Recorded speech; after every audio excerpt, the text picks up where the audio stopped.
tu nchi specific kwa maana ya ardhi ya mahali fulani, pamoja na kwamba inaweza ikawa hiyo, lakini it's not necessarily iwe ardhi.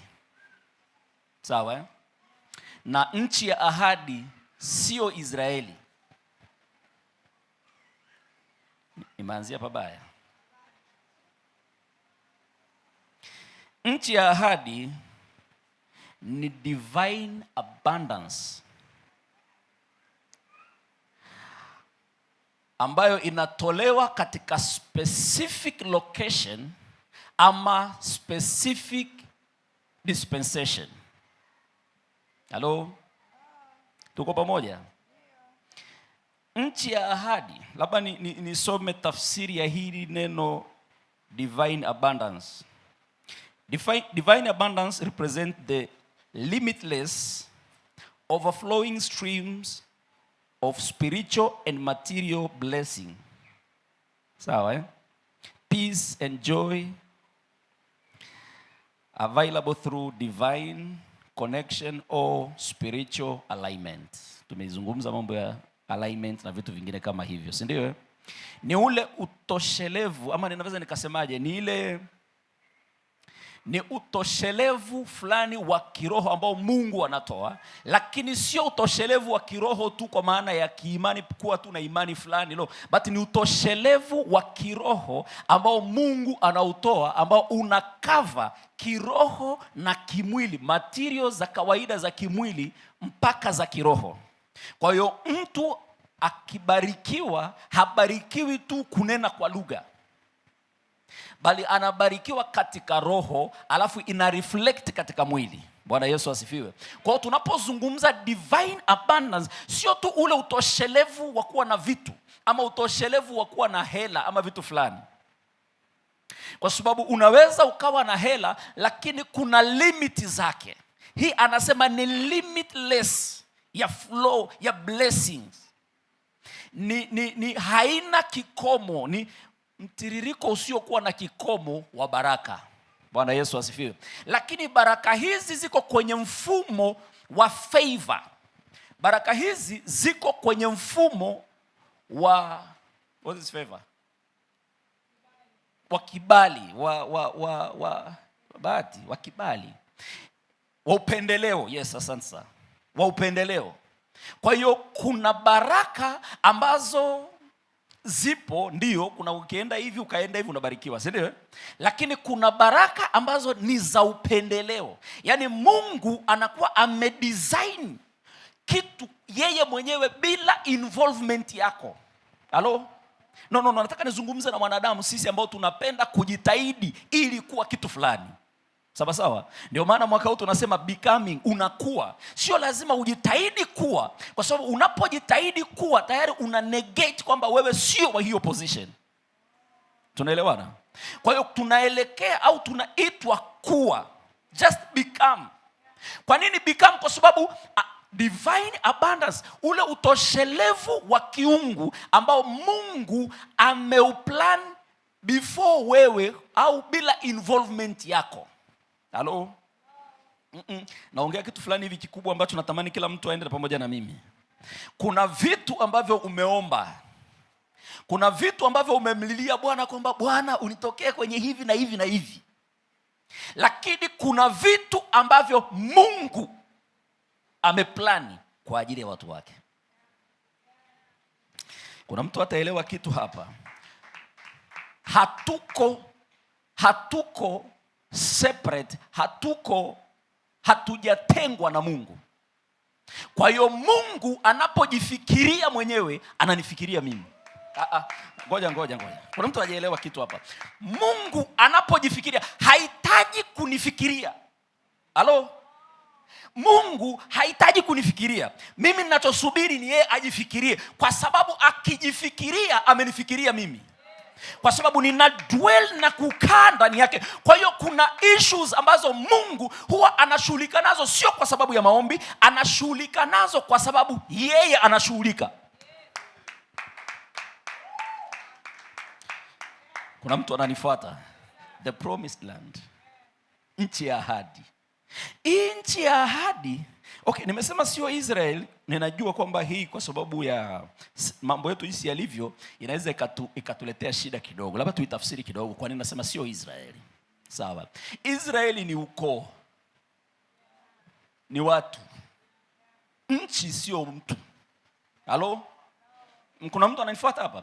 Israeli ni ukoo, ni majamaa fulani waliokuwa kwenye ukoo huo. Yaani Israeli huyo Yakobo na watoto wake ndio Israeli. Kwa hiyo wao sio nchi ya ahadi. Ninajua ndio tu tunakwenda, watu wengine wanakwenda kuhiji kule ambako kunaitwa Israeli, wakiamini kwamba wamefika kwenye nchi takatifu. Wakiamini kwamba wamefika kwenye nchi takatifu. Moving from where ambako Mungu amekuweka with the abundance blessing, ukaenda mahali ambapo unadhani kwamba ni patakatifu, maana yake ni kukataa the position ambayo Mungu amekuweka, kwamba Mungu hukuniweka sehemu sahihi. Siwashambulii watu, lakini Israeli sio nchi ya ahadi, ni nchi ya Waisraeli. Ikiwa waliahidiwa, basi wao ndo watasema. Halo? No, mimi nataka nizungumze na watu wanaokwenda another level. Nataka nizungumze na watu watakaotikisa misingi katika roho. Bwana Yesu asifiwe. Nataka nizungumze na watu ambao watatikisa mbingu. Muda wa kuielewa injili katika level ile tu ya kawaida umepita. Ni wakati wa kuielewa kama ilivyo. Haleluya. Haleluya. Kwa hiyo wale ni watu. Ni familia ambayo hiyo familia ipo tu. Lakini nchi ya ahadi kwa tafsiri ya wao wa Israeli ni Kanaani, si ndio? Na wote ndivyo tunavyofahamu kwamba nchi ya ahadi ni Kanaani. Lakini ninachotaka kuzungumza asubuhi ya leo ni kukuondoa kwenye hii notion ya kufikiri kwamba nchi ya ahadi, nchi ya Kanaani ni ya ahadi. Kwa sababu wewe sio Mkanaani wala wewe sio Mwisraeli. Halo?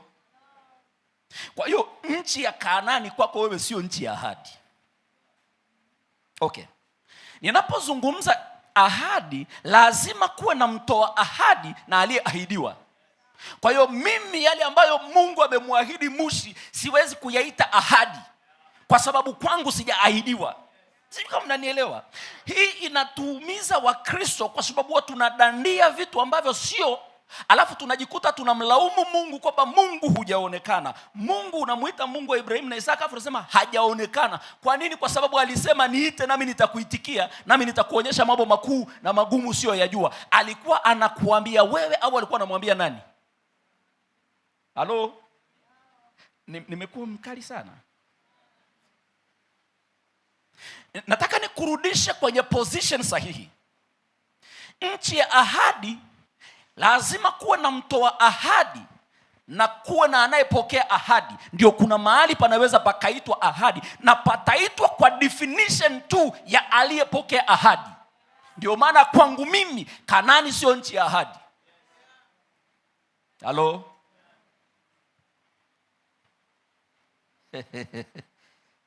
Na hata nikitaka kuifundisha nchi ya ahadi, nitaizungumza kutokea kwenye kulingana na aliyeahidiwa, si ndio? Bwana Yesu asifiwe. Bwana Yesu asifiwe. Kwa hiyo ile Kanaani tuiache, kwa sababu ile waliahidiwa nani? Waliahidiwa Waisraeli.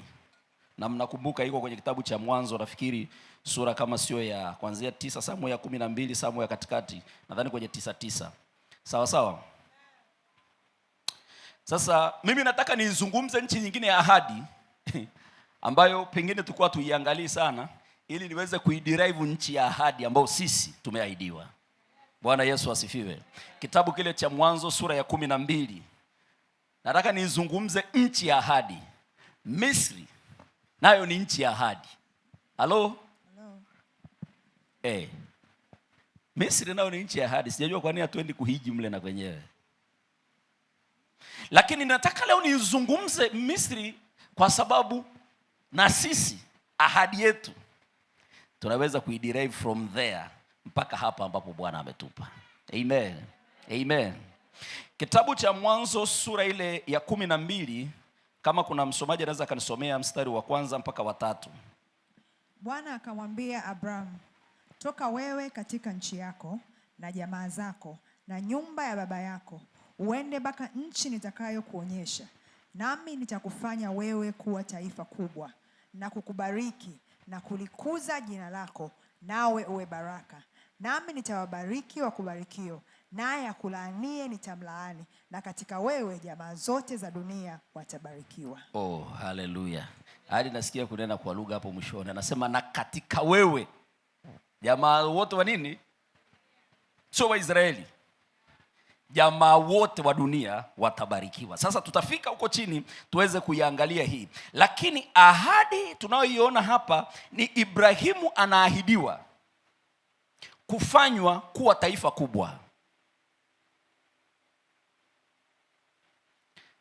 Na ahadi ya Ibrahimu kumfanya kuwa taifa kubwa ilikuwa sio kumfanya kuwa taifa kubwa kule alikokuwa kwenye ile nchi yao, si ilikuwa inaitwaje? Lakini Mungu akamwambia, toka wewe katikati ya jamaa zako na ndugu zako, uende mpaka nchi nitakayokuonyesha. Alafu kwenye hiyo nchi nitakayokuonyesha nitakufanya kuwa taifa kubwa. Kwa hiyo Mungu alimuahidi Ibrahimu kwamba nchi yake ya ahadi ni wapi? Ni Misri. Halo? Hey. Nyinyi si wana wa Ibrahimu bwana. Kanaani, Mungu alimwambia Ibrahimu kwamba nchi hii nitawapa uzao wako. Si ndio? Kanaani. Hakumpa Ibrahimu. Na alipomwambia toka mpaka nchi nitakayokuonyesha, haikuwa Kanaani. Kwa sababu Kanaani alipita. Akaenda mpaka Misri. Lakini alipofika Misri, mnajua tena zengo lilotokea kule, kabidi afukuzwe Misri. Si ndio? But Mungu akatengeneza tu circumstances nyingine kuitimiza ahadi yake kwa Ibrahimu. Kwa sababu alimwahidi Ibrahimu kwamba atamfanya kuwa taifa kubwa. Na akisha kumfanya kuwa taifa kubwa, vizazi vyote vya dunia vitabarikiwa kupitia yeye. Halo? Okay. Kuna watu walishangaa kwa nini nimesema Misri. Israeli mnayoisema kama taifa lilijengewa kuwa taifa Misri. Sawa eh? Tumeelewana? Na ndio ilikuwa ahadi kumtoa Ibrahimu kama mtu kurudisha taifa. Mmenielewa eh? Mmeshaielewa hiyo? Mmeielewa? Kwa hiyo sasa nini Mungu anafanya? Mungu alikuwa ameandaa ile potentiality ama ule uwezekano wa kumgeuza mtu kuwa taifa. Kwa hiyo Mungu akadesign Egypt, akaidesign Misri, akawapa watu wale uweledi wa hali ya juu, akawatengeneza watu wale wakawa na hekima ya ajabu, akawatengeneza watu wale wakawa na maarifa ya ajabu. Hata leo hii kwa wale ambao akili zenu hazijachakachuliwa na wakoloni, mnajua kwa hakika kwamba hata kuandika hesabu na vitu vyote vimetokea pale. Yaani hata mkoloni anayetuambia hatujui, alijifunza kutoka kwetu. Kwa hiyo Mungu akaiandaa, akawaandaa wa Misri, akaitengeneza wakawa mahodari wa vita. Wakawa watu wenye hekima, wakawa wanajua kuorganize mambo, wakawa wanajua biashara. Halo? Si mnasema Waisraeli wanajua biashara sana? Sawa sawa. Walikuwa hawajui kitu. Kwa hiyo Mungu akaiandaa Misri, and then akamchukua ampeleke Misri ili wakajifunze, wakafanywe kuwa taifa, wakijua utamaduni, wakijua etiquette, wakijua jinsi ya majeshi, wakipata hekima za tofauti tofauti na kuwa taifa, kisha warudi kama taifa kwenye nchi nyingine ambayo waliahidiwa sasa watoto wa kwake. Bwana Yesu asifiwe. Bwana Yesu asifiwe. Kuna mtu ananifuata mpaka hapo? Najaribu kuitafsiri hii ili uweze kuielewa vizuri. Kwa hiyo basically tutakapozungumza au tunapoendelea kuzungumza kuhusu nchi ya ahadi, ni nataka kila mtu apate ile mentality kwamba ni sehemu ambayo Mungu ameweka provision ama hiyo abundance provision. Sawa sawa eh? Kwa hiyo lakini ameiweka katika mfumo wa potentiality. Sawa eh? Ama niseme ni ile potential energy, kwamba katika hicho tutakachokiita nchi, Mungu anakuwa amedeposit pale tayari potential energy. Bwana asifiwe. Mwambie jirani yako potential energy. Kama ulikimbia mwalimu wa physics ukafikiri ameisha, kazi unayo. Si ndio? Tulijifunza kuhusu potential energy na kinetic energy, si ndio? Wakati potential energy ikiwa ni energy at rest, si ndio? Ni energy ambayo ni nguvu ambayo iko confined, imetulia mahali, haionekani effect, lakini ipo. Sio kuna mtu anaanza kunielewa. Nazungumza nchi ya ahadi. Nataka uelewe. Kwa hiyo Mungu anatengeneza uwezekano wa baraka, anatengeneza uwezekano wa utoshelevu, anatengeneza hivi ambavyo mwanadamu mwenyewe hajajiandaa navyo. Halo? Alafu anaviweka at rest. Baada ya kuviweka at rest, ili ianze kuonekana, ianze kuwa na effect, inabidi iwe kinetic, si ndio? Halo? Tarudi shule. Kwa hiyo Mungu aliandaa Misri ikiwa na everything, lakini iliwahitaji sasa wanaokuja kule kuanza kudecode kimoja kimoja na kuanza kuzienjoy zile benefit za ile ahadi. Halo, ili waweze kufanywa kuwa taifa. Sasa lazima kuwepo na mtu aliyeandaliwa kwa hilo kusudi, ama aliyeahidiwa hiyo ahadi, kwa sababu ndio atakayejua kile ambacho Mungu amemwahidi. Bwana Yesu asifiwe, na kuanza kukifanyia kazi. Kitabu cha Mwanzo, twende sura ya 39. Baada ya Ibrahimu kuingia na kuondoka, kusudi lilikuwa bado halijatimia. Ndio Mungu akasababisha ili kusudi litimie. Yusufu akauzwa Misri. Kumbuka Mungu ameahidi taifa. Ibrahimu ameenda na mke wake wakageuza. Mungu akasababisha mazingira. Kuna kitu Mungu anisaidia hapa tuweze kukielewa. Mungu akasababisha mazingira ili mpango wake utimie. Yusufu akauzwa Misri. Kwenye kitabu cha hapo Mwanzo, ukisoma hiyo sura ya 39 mstari wa 4. Yusufu akaona neema machoni pake, akamtumikia, naye akamweka awe msimamizi juu ya nyumba yake, na yote aliyomo akayaweka mikononi mwake. Hayo maneno mnayafuatisha vizuri jamani? Kila mtu uko na Biblia hapa? Naomba uyarudie tena. Yusufu akaona neema machoni pake, akamtumikia, naye akamweka awe msimamizi juu ya nyumba yake, na yote aliyomo akayaweka mikononi mwake. Naomba unisikilize kwa sababu nataka kuzungumza kuhusu wewe. Yusufu, Biblia inasema kwamba alikuwa na neema. Alipoingia Misri, walipomuona Potifa akamchukua, akamnunua kama mtumwa, lakini akapata neema machoni pake, na yeye akafanywa kuwa mkuu. Naomba unisikilize vizuri. Akafanywa kuwa mkuu wa ile nyumba ya Potifa, na alikuwa mkuu wa ile nyumba to the point kwamba Potifa mwenyewe hakutaka hata kujua nini kinaendelea kwenye nyumba yake.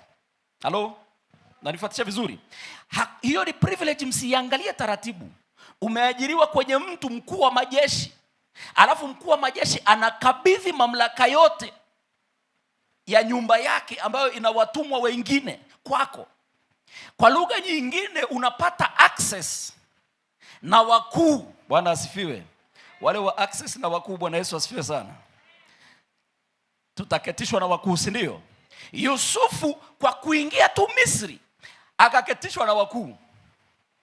Lakini kusudi la Mungu ilikuwa sio Yusufu afanye kazi nyumbani kwa Potifa. Kusudi la Mungu ilikuwa ni kumfanya Yusufu ambaye ni mzao wa Ibrahimu asababishe kile ambacho Mungu alikikusudia kwa taifa kuzaliwa. Halo? Kwa hiyo alipoingia, pengine alirelax, sijui. Lakini wengi wetu kuna mazingira ambayo Mungu anayaachilia kwetu, ambayo tunayaona kama ni success, yani tumefanikiwa. Niko hapa kukuambia hivi kwamba kile Mungu amekikusudia ni limitless. Nataka nizungumze na mtu mmoja anayeamini kwamba kile Mungu amekikusudia ni limitless, hakina mwisho. Kuna mtu anashindwa kuelewa kwamba hakina mwisho. Yani hakina mwisho. Ile power, ile ability, kile Mungu amekusudia kwenye maisha yako hakina mwisho, hakuna anayeweza kukisimamisha. Lakini hatufikaji kwenye ile full potential ya kile Mungu amekusudia kwa sababu sometimes we relax kwenye mazingira ambayo tunaona kwamba tuko comfortable. Yule ndugu yetu Yusufu alipokuwa katika ile nyumba akifurahia kuwa mkuu wa wale watu na akifanya kazi kwa bidii, Mungu akasababisha tena aende jela, kwa sababu bado safari ya kufika ikulu ilikuwa bado. Bwana Yesu asifiwe. Bwana Yesu asifiwe. Bwana Yesu asifiwe. Mwambie jirani yako, Mungu amekukusudia. Mungu amekukusudia kwa ajili ya ukuu. Mungu amekukusudia kwa ajili ya greatness. Safari yake haikuwa kuishia kwa Potifa, ndio maana akaenda jela ili apate nafasi ya kurudi kwa kutafsiri ndoto, aende ikulu, kwa sababu ndiko ambako alitakiwa kae, sehemu anaweza kufanya maamuzi. Halo, kumbuka Ibrahimu ameahidiwa kuwa taifa. Taifa linaoperate kutoka wapi? Lazima lioperate kutoka ikulu. Sio, kuna mtu ananielewa? Tunapozungumzia kuketishwa na wakuu, hatuzungumzii kuketi na wanasiasa. Tunazungumza kuketi katika realm nyingine za maamuzi.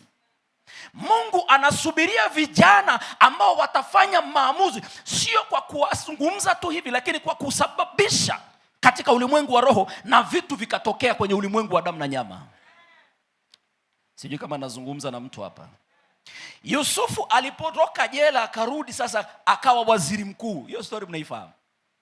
Alipokuwa waziri mkuu ndio akawavuta sasa Waisraeli wakaja Israeli, na ndio chanzo cha taifa la Israeli kuzaliwa. Bwana Yesu asifiwe. Bwana Yesu asifiwe.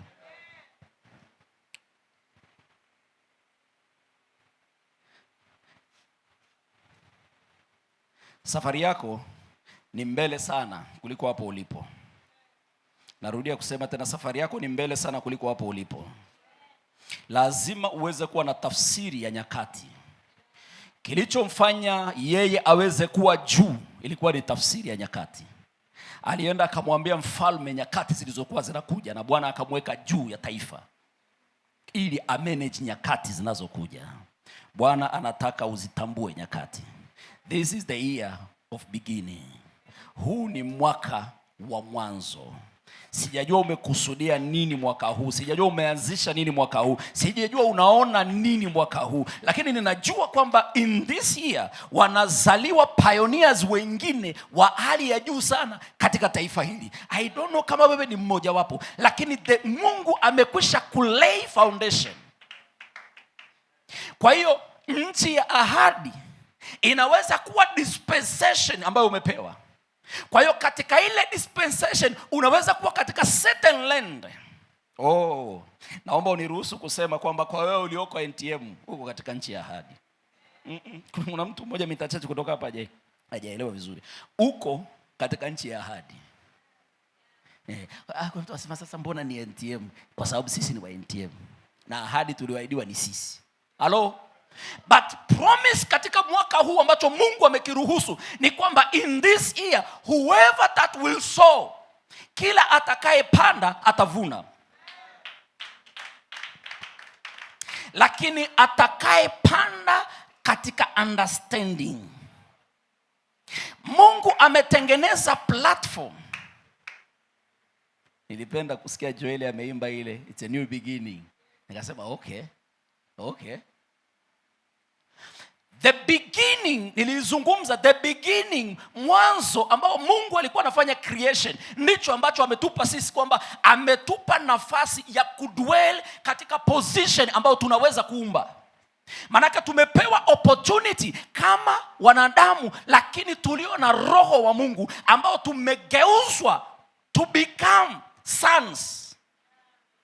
Tumepewa platform ya creation. Kwa hiyo alipozungumza na mimi akaniambia kuhusu beginning, manake in the beginning Kinachofanyika ni creation. Halo? Kwa hiyo nchi ya ahadi kwako, Mungu amekuandalia platform ya creation. Amekuandalia platform, but guess what? Una uwezo wa kuishi katika hayo mazingira pasipo kuzalisha chochote.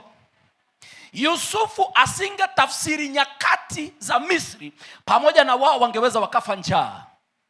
Halo? Sijui kama nazungumza na mtu huku ndani ama joto linakupiga sana.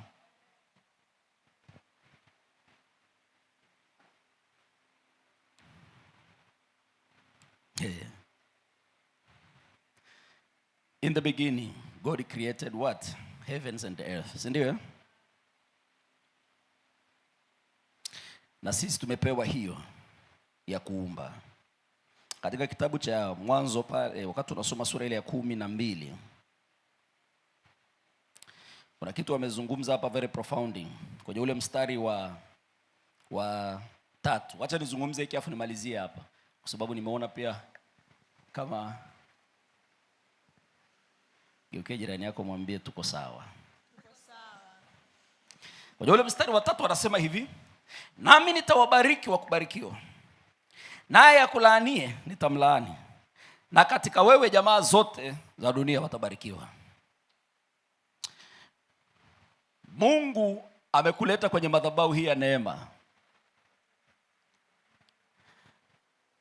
na akakupa neema ya kufahamu dispensation tulionayo. Ninaiita nchi ya ahadi kwako hii season kwa sababu Mungu ameweka provisions ambazo hata kabla hujaomba yeye amekwisha kuziweka. Hello? Oh, listen to me. Ninazungumza katika jina la Bwana kwamba utashuhudia milionea katika kanisa hili. Hata kama nitakuwa ni mimi tu, lakini utashuhudia. No, hivi vitu vinaenda na imani. Hivi vitu vinaenda na imani. Listen to me. Kwangu mimi apostle, wakati hii revelation inakuja kwangu, it was wow. Kwamba okay, kwamba Mungu ameniweka kwenye position ambao I can just do anything. I can become anything. Listen to me. Kwa wewe ambaye mwaka wako bado unasuasua, unasema sielewi Januari imekutana vipi na March. Listen to me. Mimi ninakuambia hivi, haijalishi Januari inakutana vipi na March. Kwa sisi ambao tumepewa neema ya kuijua, zikimbie zitakavyokimbia, yale ninayotaka yatakuwa, kwa sababu Mungu amenipa neema.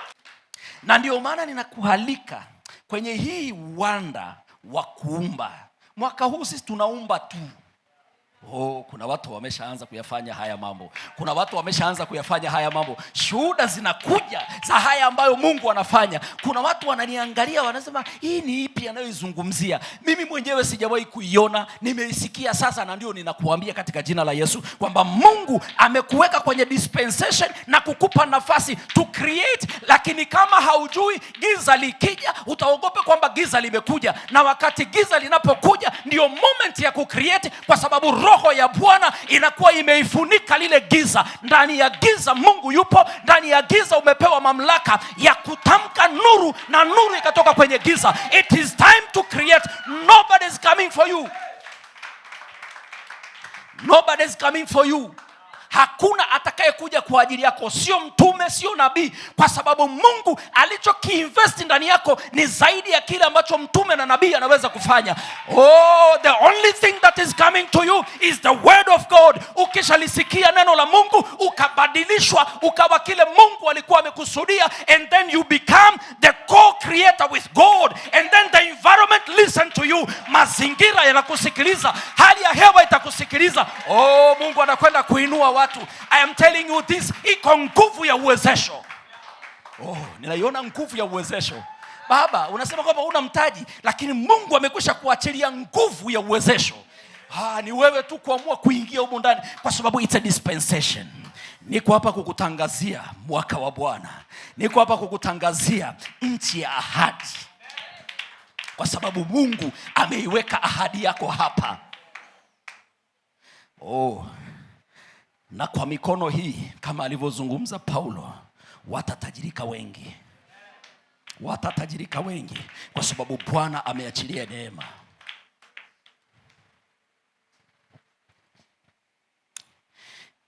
Nchi ya ahadi sio lazima liwe shamba. Kinachohitajika ni ahadi. Ikisha kuwepo ahadi, pale Bwana amekuweka panakuwa nchi ya ahadi. Halo? Kuna watu mko katika nchi ya ahadi saa hii. Ulihitaji tu kujua ahadi ya Mungu ni nini. Niko hapa kukuambia ahadi ya Mungu ni hii, kwamba this is the year of beginning. Huu ni mwaka wa mwanzo wa kila kitu. But nobody is coming for you. Hakuna atakaye kuanzishia mwanzo wewe tu wote ule. Niko tu mimi ambaye Bwana amenituma nikuambie, you need to become, unatakiwa kuwa kile ambacho Mungu amekwisha kukifanya. Israeli walivyoingia Misri, hawakwenda kupambana kuijenga Misri ili wafundishe utamaduni. Walikwenda Misri wakaukuta utamaduni, wakajifunza etiquette wakiwa Misri, ambayo tayari Mungu alishakuwa ameshaiandaa. Israeli hawakufika wakaanza kutafuta chakula, kwa sababu Mungu alishamuonyesha Farao, sio Yusufu. Kuna watu wanafikiri kwamba Mungu alimuonyesha Yusufu. Listen to me. Nyinyi watu wa Mungu, huu ulimwengu ni wa Mungu, na watu wote walioko ndani ya huu ulimwengu ni wa kwake. Mungu amekuandalia watu ambao hawasemi Bwana Yesu asifiwe. Kuna kitu nimeongea. Mungu ameandaa watu ambao hawasemi Bwana Yesu asifiwe, lakini wapo kwa ajili ya kukuwezesha. Wapo kwa ajili ya kuna njia fulani hivi tu wako wamesewa kwa pale muda mrefu, wakiilinda ile geti, wanasubiri ufike ili wapishe uingie. Lakini hautaingia mpaka hii kweli imeingia ndani yako. Israeli wanaingia, njaa imekuja, Israeli wanaingia, wanakuta chakula kilichoandaliwa miaka 7. Na Mungu alizungumza na Farao. Nataka nizungumze na mtu ambaye unatikisa sana, hii idea itakuwa ndio hii, ama hii idea ndio itakuwa ya kipendwa, hii idea itakuwa ni nini? No. Unajua muumba, come on guys, listen to me. Unajua muumba yuko above everything. Kuna watu watamuelewa Paulo jamani. Paulo hakuwa amechanganyikiwa. Muumba yuko juu ya vyote. Muumba anachokifanya, ana direct nini kitokee. Kwa muda mrefu sana umeacha maisha yako, circumstances zidirect maisha yako yaende namna gani. Kwa muda mrefu sana umeacha mazingira yaamue maisha yako yaende namna gani. Asubuhi ya leo niko hapa kukuambia it's time to take control. Hapa ulipo, Mungu amekupanda kwa makusudi ili uyasikie maneno haya na uchukue control ya maisha yako, uchukue control ya eneo uliloko, uchukue control ya biashara unayofanya.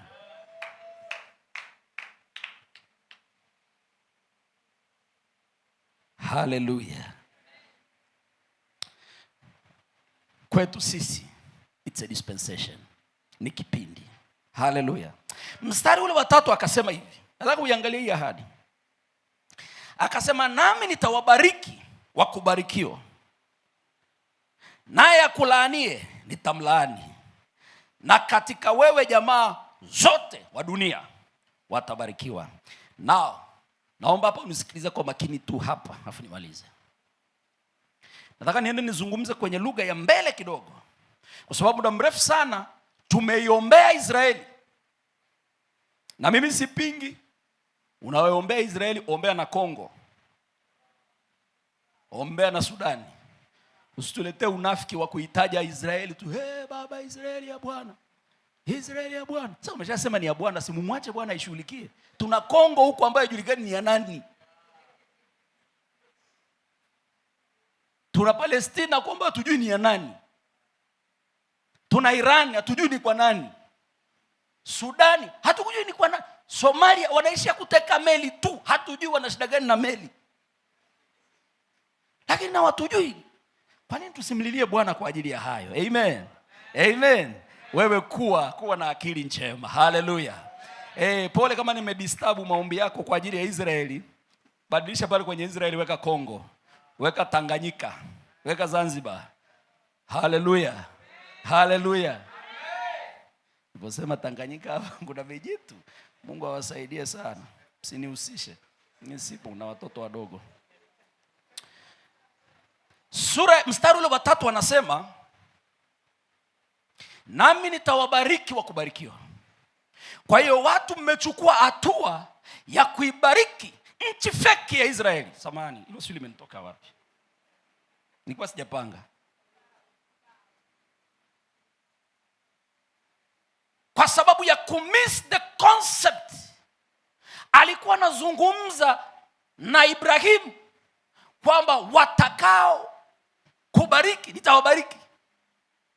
Kwa kama wewe ni mzao wa Ibrahimu, kuna kitu anazungumza na mtu. Halo? Lakini leo hii anaizungumza listen, anaizungumza hivi kwamba nami nitawabariki wa kubarikiwa, nitawalaani wa kulaaniwa.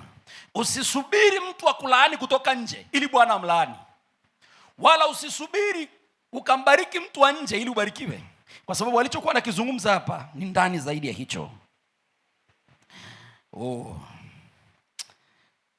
Wewe Bwana ameweka ndani yako nguvu ya uumbaji. Halo?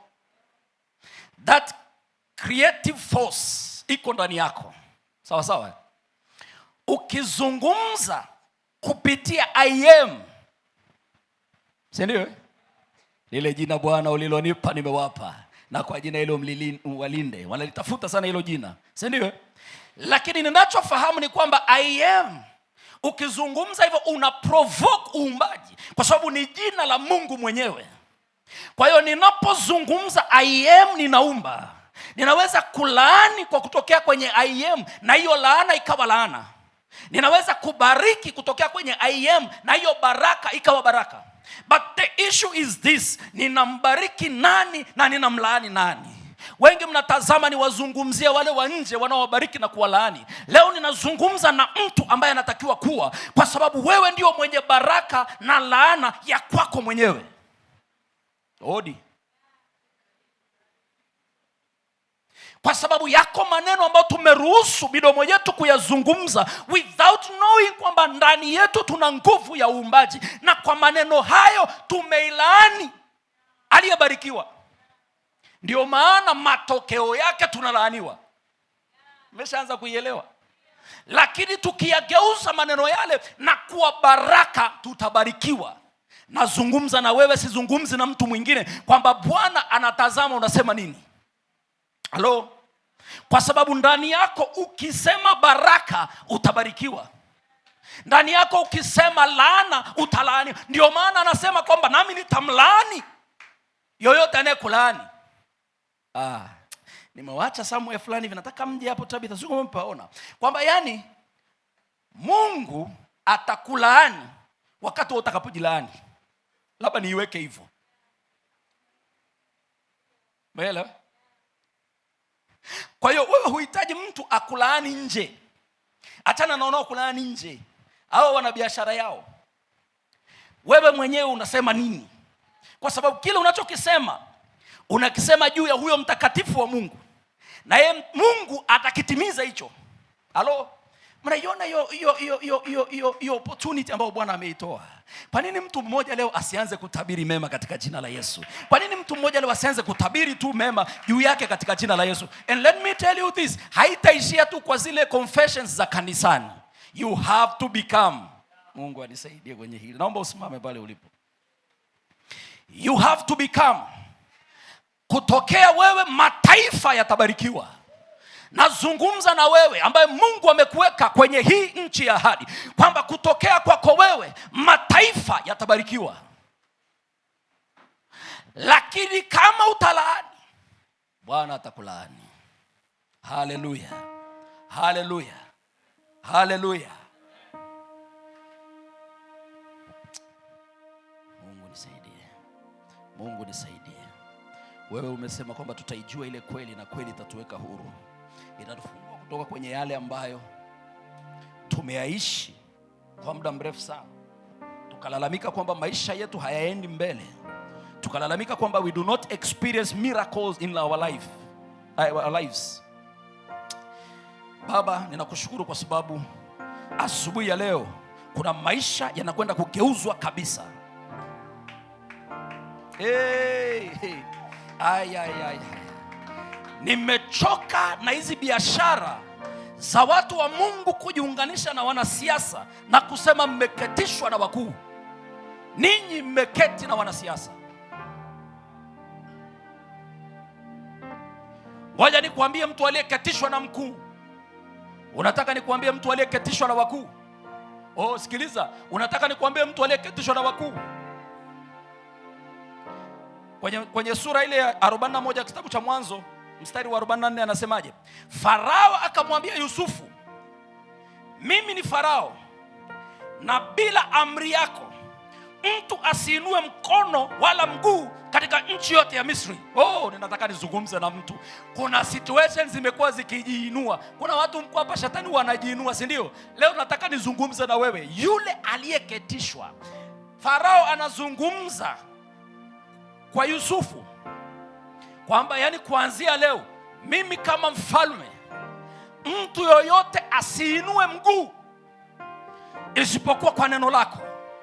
Sijui kama unaweza experience ukuu wa power aliyokuwa nao Yusufu, ambaye alikuwa hana neema ambayo ulionayo wewe.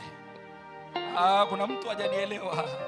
Sina sababu yoyote ya kumshusha ama kuushusha ukuu wa baba yetu, lakini nataka nikuonyeshe kwamba Mungu aliwatanguliza wao ili waishi kama kivuli kwa ajili ya wale watakao kuja kuishi halisi.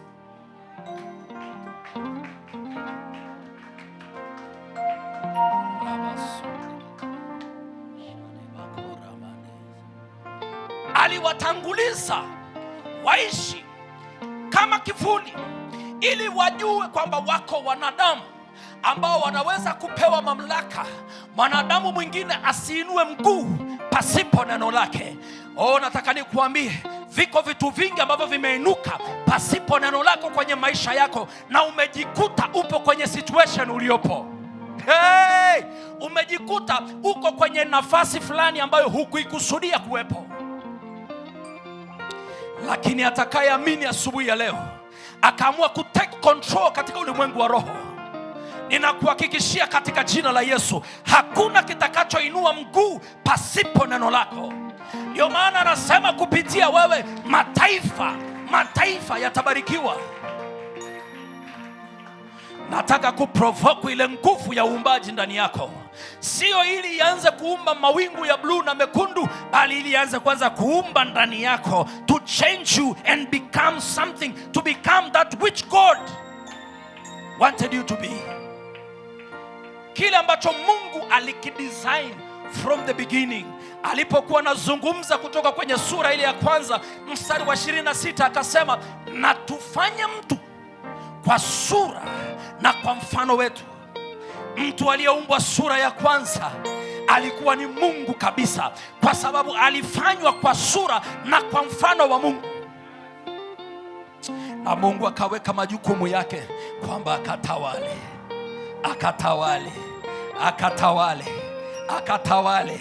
Bwana amekuita kutawala. Bwana amekuita kutawala. Lakini anataka ujue asubuhi ya leo kwamba hautawali kwa sababu wewe ni mlokole, hautawali kwa sababu unanena kwa lugha kama generator. Anakuambia unatawala kwa sababu wewe ni mwana, and therefore he wants you to become. Wewe kuwa. Ninayozungumza mahali hapa sio maneno ya kwenda kufunga siku 21 ili yatimie. Ni maneno ambayo utayaamini asubuhi ya leo na kuamua kuwa kile ambacho ninakizungumza kama nabii wa Bwana, kuwa kile ambacho ninakizungumza. Bwana anataka uwe mfunguo wa mageti ya baraka kwa ulimwengu. Bwana anataka uwe mfunguo wa mageti ya baraka kwenye familia yako, kwenye maisha yako. Ndio maana anasema, yoyote utakayembariki mimi nitambariki, yoyote utakayemlaani nitalaani. Wewe yoyote utakayemlaani Bwana atalaani, lakini kwako isitamkwe laana, kwa sababu Bwana ameweka upendo ndani yako, na yeye ni pendo, na hivyo wewe ni pendo. Tamka baraka. Kuna mtu mmoja ambaye hajui tumetoka sehemu gani, anajaribu kufikiria ni nini kinaweza kutokea kwenye maisha yangu. Nataka nikuambie katika jina la Bwana, amini tu, amini tu. Haijalishi maisha yako yameenda vipi bila wewe, yametembea namna gani bila izini yako. Asubuhi ya leo Mungu ameachilia neema mahali hapa. Unapokea uweza wa kuyaelekeza maisha vile unataka. Nataka mtu mmoja kwanza kuingia katika roho sahihi, kwa sababu kiko kitu viko vitu ambavyo mwanadamu hata kufundisha, lakini mnong'onezaji aliyoko mahali hapa anaanza kuzungumza na situations zako. Ninaona akikukumbusha sehemu ambayo umekuwa na mashaka. Naona akikukumbusha sehemu ambayo umekuwa na mashaka. Umekuwa na mashaka kwa sababu haujui. Asubuhi ya leo niko hapa kukuambia hauhitaji kujua, unahitaji kuwa.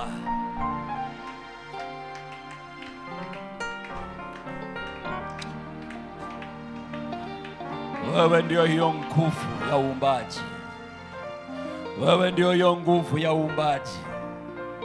Wewe ndio hiyo nguvu ya uumbaji. Nazungumza na wewe, ndani yako iko creative force. You are a co-creator with the Father. Wewe ni muumbaji pamoja na Baba. Asubuhi ya leo kubali, kwa sababu Bwana anataka mtu atakayeelewa nyakati. Mungu amenipa kuzitafsiri nyakati hizi. Kwa kila anayesikia, ni jukumu lako kusimama katika hizo nyakati na kuyafanya yale Bwana amekupa kufanya. Sijui wewe Mungu amekuita kuwa nani. Kuna watu ambao Mungu amewaita kuwa viongozi, na mtakuwa viongozi katika jina la Yesu. Lakini kuna watu amewaita kuwa viongozi katika biashara, kuwa viongozi katika industries fulani. Amua kukubali leo katika jina la Yesu. Hakuna kujitahidi. Hauhitaji kujitahidi na chochote. Unahitaji kukubali tu. Nchi ya ahadi imekwisha kuandaliwa ikiwa na everything ndani yake. Katika madhabahu ya neema, ni neema tu ndio inaoperate. Maana yake ni kwamba haijalishi uko katika level gani ya kumjua Mungu, lakini kama utayaamini maneno haya kama mtoto mdogo na ukawa na kiu ndani yako, Bwana atafanya kwako sawasawa na kiu iliyoko ndani yako.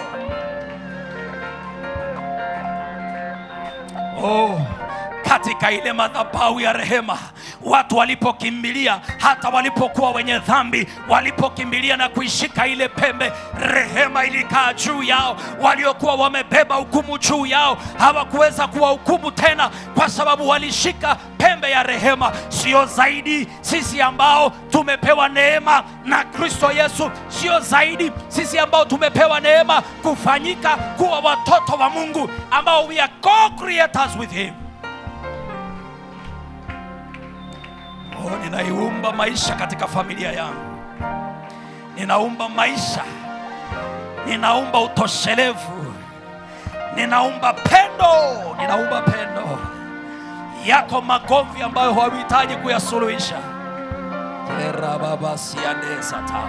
Kuna mtu uko mahali hapa na unaishu, imekuwa ikikusumbua sana, lakini Bwana anasema hauhitaji kuhangaika kuisuluhisha. Anataka tu uamini kwamba imekwisha, iko solved, kwa sababu kila ulichokiona ni matokeo ya kilichokuwa katika roho. Asubuhi ya leo tunaingia katika roho na kuyabadilisha na kuyafanya yote yawe mapya. Pokea katika jina la Yesu Kristo.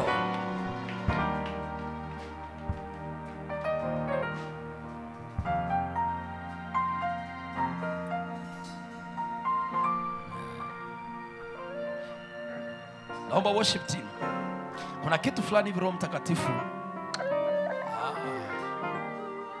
Naomba tu waimbaji hata wawili watatu tu, waimbaji tu hapo mbele waendelee kumwabudu Mungu, ili turuhusu tu kitu fulani kitokee. Yes, hizi ni dakika chache sana ambazo zinaweza kuibadilisha historia ya entire nation kupitia wewe. Kuna mtu Mungu anataka uchukue control ya maisha yako. Umekuwa ukiendeshwa muda mrefu na historia ya ukoo wako lakini Bwana anasema it is time to take control and to rewrite the history.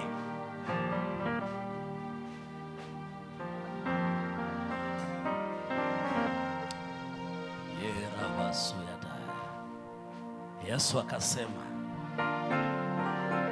mimi ndiyo hayo maji, mtu aje kwangu anywe. Asubuhi ya leo, kila mmoja kulingana na kiu iliyoko ndani yako, kulingana na ile kiu iliyoko ndani yako, ndivyo Bwana anakwenda kufanya. Kuna kitu Mungu ananiambia hapa.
Ruhusu Roho Mtakatifu, kuna kitu kinaendelea.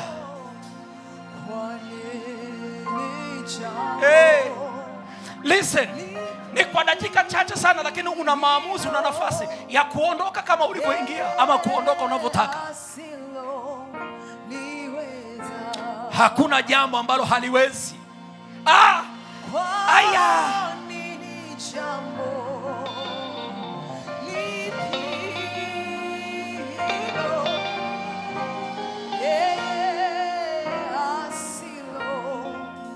Si unajua anaongea na nani lakini? Si unajua anaongea na nani lakini? Karamo sata. Anaongea na wewe. Kwamba hivi ni jambo gani wewe aliyekufanya kwa sura na kwa mfano wake, ni jambo gani ambalo wewe ukilitaka haliwezekani? Wakati wa kuishi kama wageni kwenye nchi yetu umepita.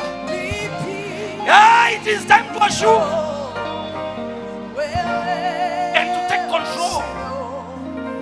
Nataka nikwambie, sio kiburi. Hapana, sio kiburi. Iko hivyo, iko hivyo. It is time to take control.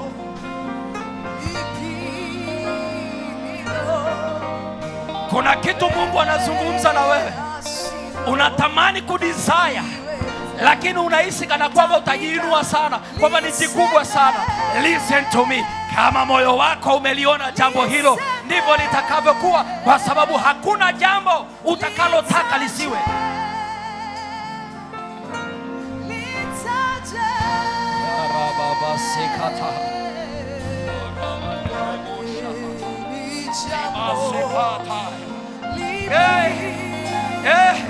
Kama hujasikia chochote, wewe fumba macho yako tu, alafu mlingane Bwana. Ruhusu Roho Mtakatifu, ruhusu Roho Mtakatifu. Achana na kile anaendelea nacho ndugu yako hapo. Yeye Bwana amekwisha kumtembelea kwa namna yake, achana naye. Hebu wewe mlingane tu sahi, mlingane tu sahi. Inaachilia uweza katika jina la Yesu wa kukuvusha. Yes.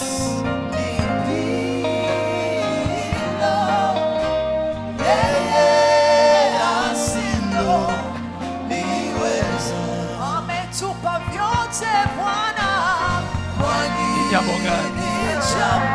Ni jambo gani? Ni jambo gani? Ni jambo gani? Ni jambo gani mama yangu? jambo gani? Unafikiri kwamba muda umepita sana, lakini niko hapa kukuambia wala Bwana ameweka muda wako mikononi mwako. Bwana ameweka muda wako mikononi mwako. Ulimwengu unasubiri neno lako. Ulimwengu unasubiri neno lako. Na hiyo hali hautaiona tena. Na hiyo hali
hebu shangilia hiyo. Hebu shangilia hiyo ndani yako.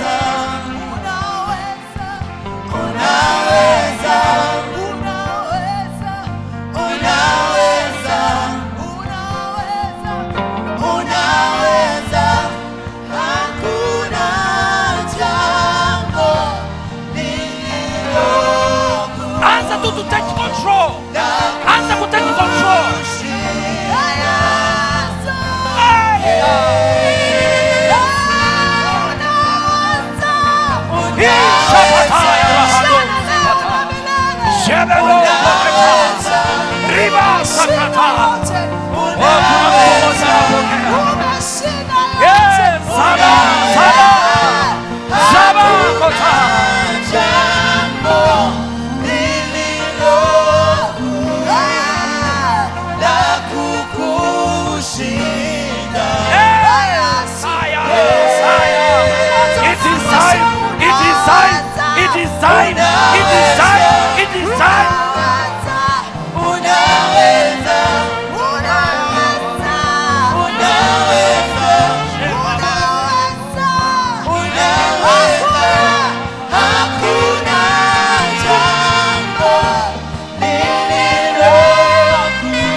Ninazifurahia siku zangu. Anajua furahi pamoja na mimi. Anajua furahi pamoja na mimi. Ninayo sababu ya kushangilia.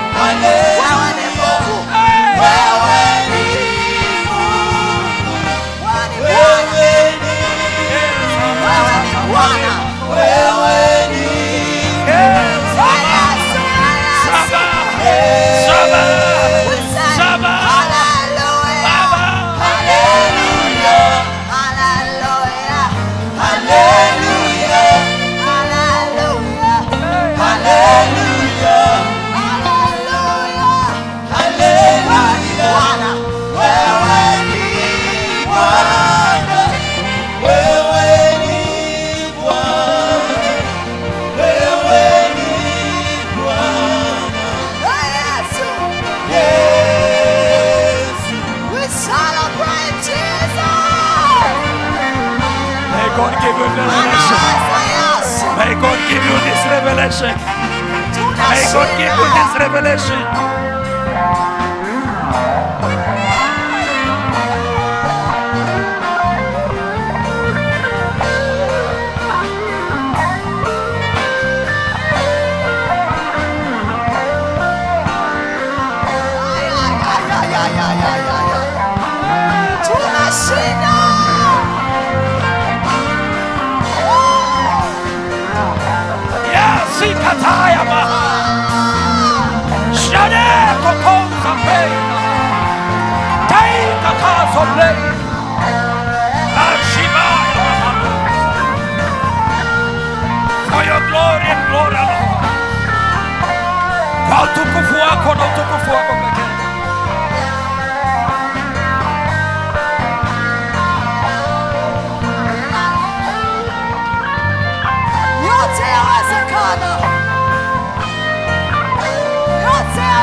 Una heri wewe, una heri wewe, una heri wewe, una heri wewe, una heri wewe, una heri wewe.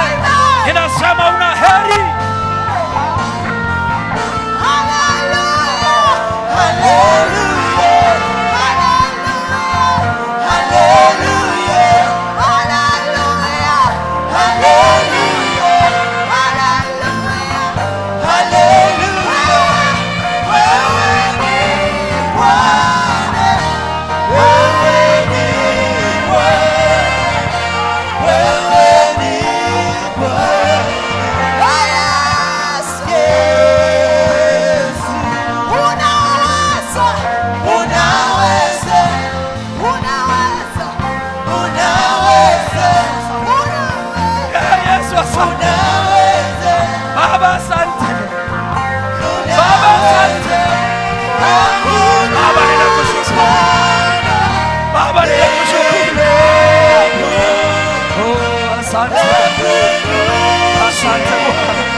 Ninalishangaa pendo hili la ajabu, ninalishangaa pendo hili la ajabu.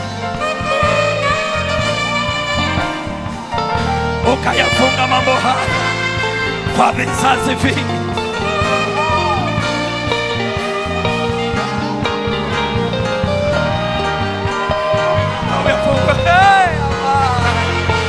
Hata uyafungue ndio ndio shabayaba ndio satayaka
Wewe ni Mungu wangu usiyeshindwa, tangu mwanzo usiyeshindwa,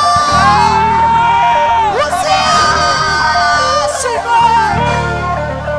Wewe ni Mungu usiyeshindwa,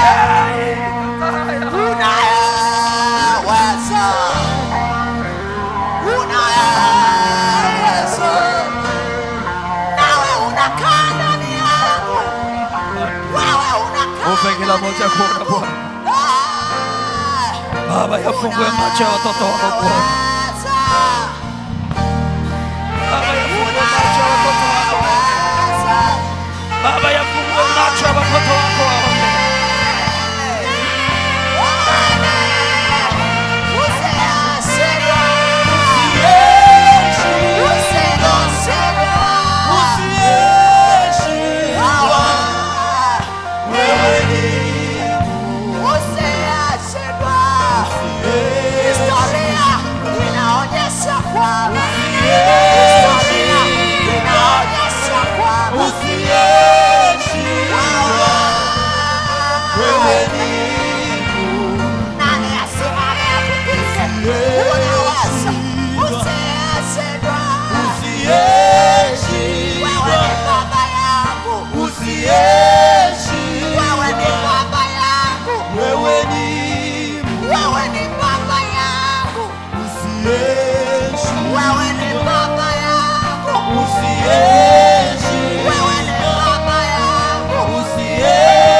Ruhusu ndani yako, turuhusu ibada ndani yako, ruhusu ibada ndani yako, ruhusu ibada ndani yako, ruhusu ibada ndani yako.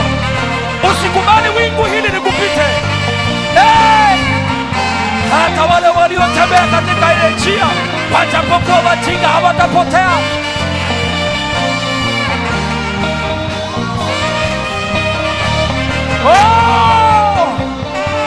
Ing'ang'anie nafasi hii, ing'ang'anie nafasi hii. Yes, atai. Rabako pate. Shade, shade. Arababa seka. Yeah, go seka.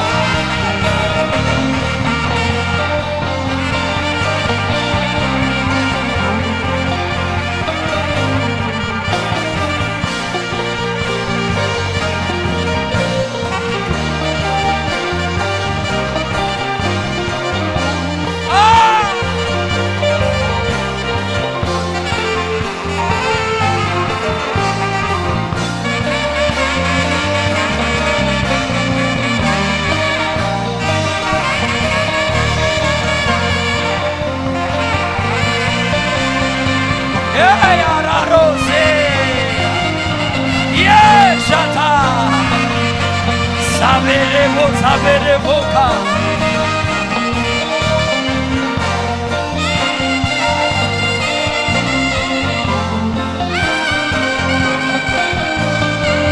Yes, I am. Yes, I am. Rabakosi ande.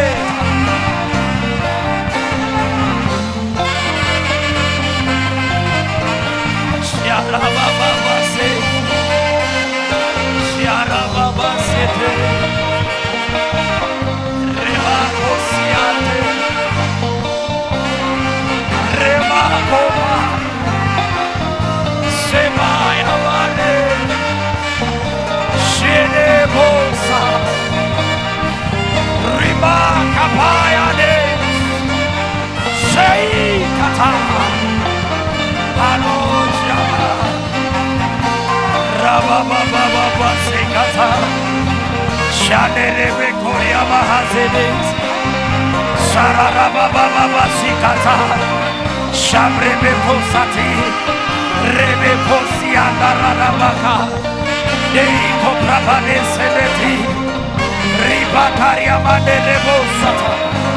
Shararabako rebe dosa. Sharebo siate. Ribako pikaseta. Reshabayaba. Rebiko seka. Shane yapa. Ebiko sepata. Rabakusia. Shane nebaya. Yamre kosata. Yamre nisekosa.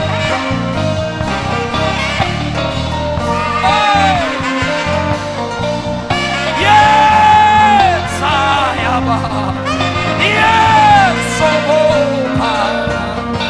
Iamishoneni. Iamishitenos. Iamitaprade. Shani sokota. Ribababa sinateko. Sharebe sanane kosia. Nibo saprade keshita. Lido saide kesata. Shane sabade kosia. Ibaya basete. Ibaya sede. Dabe kokotras. Shade. Ibaya ba. Rabaya Siba. Unaweza kutenda. Bwana unaketi, Mungu unaketi katikati ya miungu. Ninasimama katikati ya kusanyiko la miungu, na asubuhi hii Bwana amekupa kutabiri. Bwana amekupa kutabiri juu ya maisha yako, amekupa kutabiri juu ya biashara yako, amekupa kutabiri.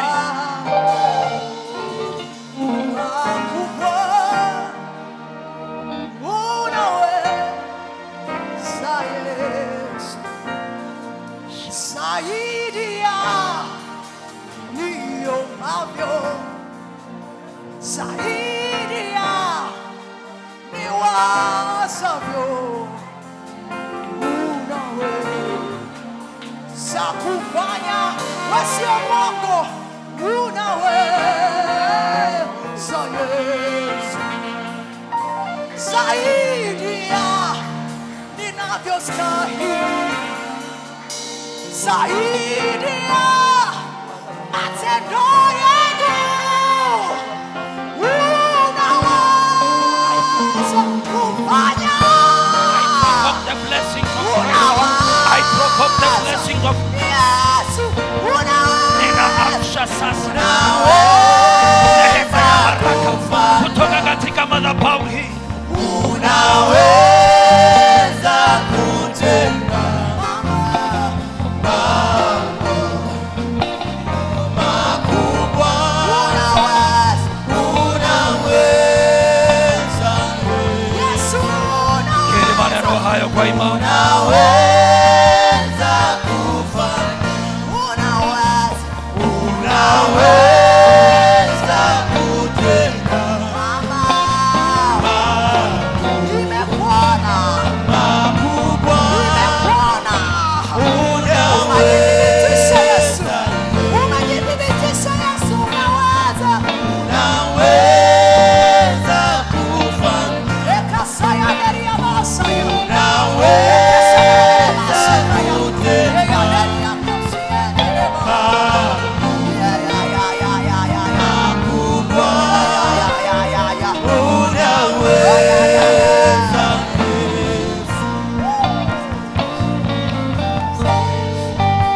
Asante Yesu. Asante Yesu. Roho Mtakatifu ninakushukuru. Ninakushukuru. Sharabasete.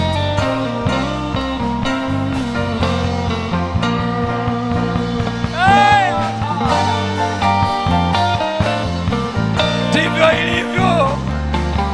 Ndivyo ilivyo Bwana, ndivyo ilivyo. Ndivyo ilivyo.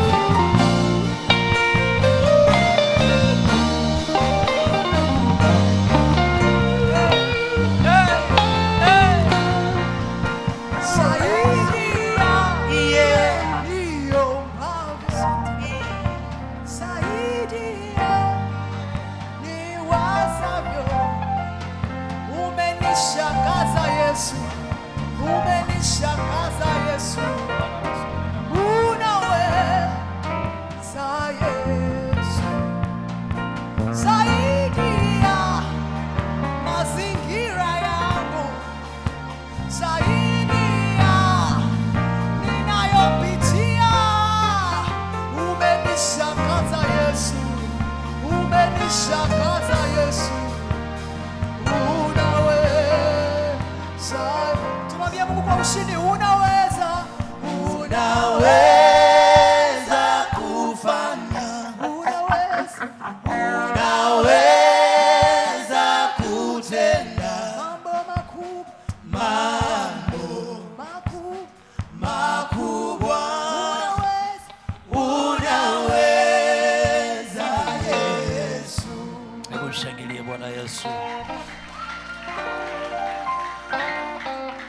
Mshangilie Mungu ndani yako.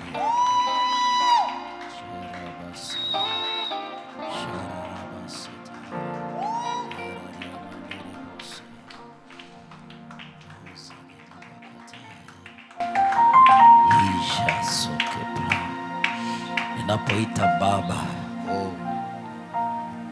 iko sababu kwa nini Yesu hakumwita Mungu isipokuwa pale msalabani. Yesu ni njia, kweli na uzima. Yesu ndio njia yetu na ndio kweli yetu. Hakumwita Baba kwa sababu hakumwita Yesu Mungu kwa sababu alijua kwamba ni Baba, na Baba maana yake ni chanzo. Every time alipokuwa akimrifaa Baba, alikuwa ana acknowledge kwamba yeye ni sehemu ya Mungu. Every time you call him Father, you acknowledge kwamba you are part of him, because he is the source. He is the source. Chanzo cha maji hutoa maji. Chanzo cha maji matamu hutoa maji matamu. He is the source. Yuko ndani yako kwa sababu yeye ni chanzo chako. Ni chanzo chako. Kuna Roho Mtakatifu kwa akizungumza mahali hapa forceful sana. I wanted to start praying for people. Nitaka kuanza kuomba kwa ajili ya watu, lakini there is more than that. Kuna zaidi ya hayo. Kuna watu mko hapa ambao mnachosubiriwa ni kusema. Yaani Mungu hasubiri maombi yako, anasubiri matamshi yako. Alichokifanya Mungu ni kwamba ameumba ulimwengu, akaupa kusikia command kutoka kwako. So the universe is waiting for your command.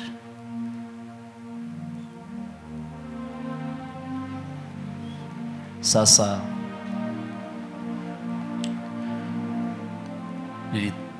tutakwenda kufanya maombi kuacha wiki hili, lile wiki linalofuata. Mungu amenipa kazi ya kuomba na pioneers, na kila mmoja yoyote ambaye mwaka huu kuna kitu unakianza. Aidha unakianza kwenye biashara ambayo tayari unafanya, au unakianza kama idea. Kuna mambo ambayo nitayafundisha, halafu tutafanya. Yako maombi tumeyaomba muda mrefu sana, lakini it is time to assume ile position and then to command. Nitaieleza vizuri wiki linalokuja, Jumapili inayokuja. Ila Mungu amefanya mambo ya ajabu sana. Nilitamani kila mmoja wenu aweze kufunguliwa macho kuweza kuona yale yanayoendelea. Na kuna mtu huko hapa, ninajua hauamini, ila kuna kitu kimefanyika kwenye maisha yako. Iko siku utakuja kuamini, utakirealize kwa sababu nimekiona. Ila kwa sababu ya muda tutayafanya haya sana kwenye hilo wiki ambalo tutakuwa tunakutana hapa. Jumapili ijayo nitaeleza zaidi. Ila kwako wewe ambaye Mungu amefanya kitu asubuhi ya leo, and you felt that power, ukaisikia ile nguvu ya kupiga hatua, nenda kapige hiyo hatua, kwa sababu hakuna kitakachoinuka pasipo neno lako. Nairudia, hakuna kitakachoinuka mbele yako pasipo neno lako. hata ukikiona kilichoinuka, angalia vizuri, kuna mahali neno lako lilisema, ndio maana kikainuka. Lakini unao uwezo tena wa kukizima, na uwezo umewekwa ndani yako. Aremakositaya ujanades. Yesu, asante. Asante Baba, ninakushukuru.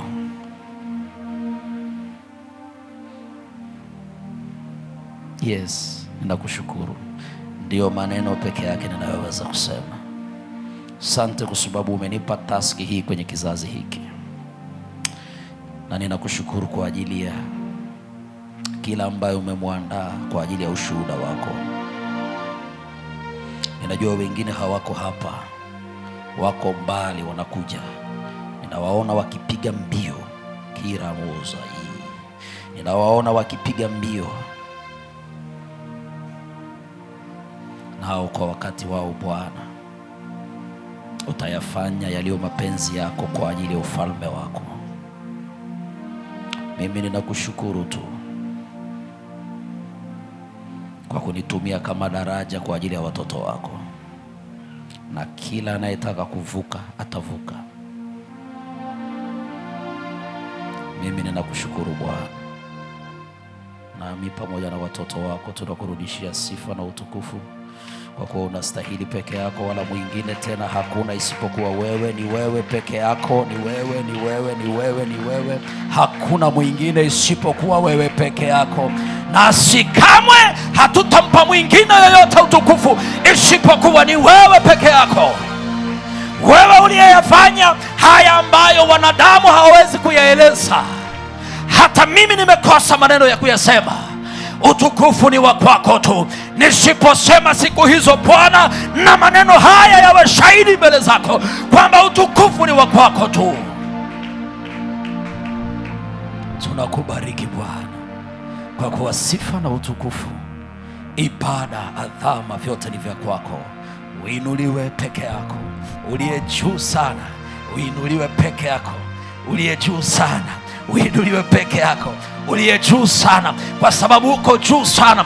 Uinuliwe ndani yangu, uliye juu sana. Hatua zangu ni za kwako, maneno yangu ni maneno yako. Ninapozungumza, ninazungumza maneno yako. Nataka uinuliwe zaidi ndani ya kijana huyu na ndani ya binti huyu. Nataka uinuliwe zaidi Bwana, ili maneno yake yatoke kuwa maneno yake yawe maneno yako, ili mataifa wakanywe na kula kutoka kwake, kwa sababu umemfanya kwa ajili ya mataifa. Ninakubariki Mungu mtakatifu, katika jina la Yesu, na watu wote tuseme amen.